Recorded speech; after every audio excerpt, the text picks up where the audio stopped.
Баршаларыңызға сәлем. Бүгін мен сіздерге өзімнің оқиғамды айтып, кеңес алмақшымын. Қалай айтарымды білмеймін. Айта берейін, түсінетін шығарсыздар.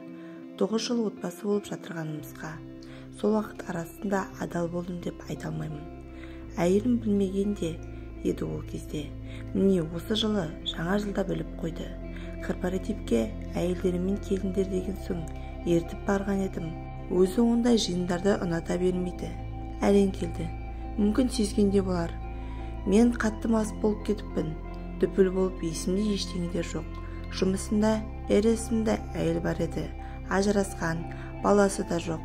Арасында қосылатынымыз бар еді. Сол күні ол да мас, мен де бас. Ресторанның туалетіне бірге барып, бірге шыққанымызды көріп қойды. Есімде әйел біздікі жай денсаулығы үшін ғой, байыңды тартып алмаймын депті. Мұны маған әйелім айтты. Өзімнің есімде мүлде жоқ. Енді міне осы күннен бастап арықтап солып барады.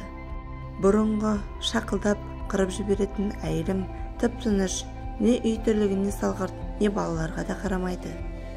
Балаларым да мамасын уайымдап жүр. Мен мас күйімде әйеліме сенен жеркенемін деп айқайлаған екенмін. Оны жұмыстастарым айтты.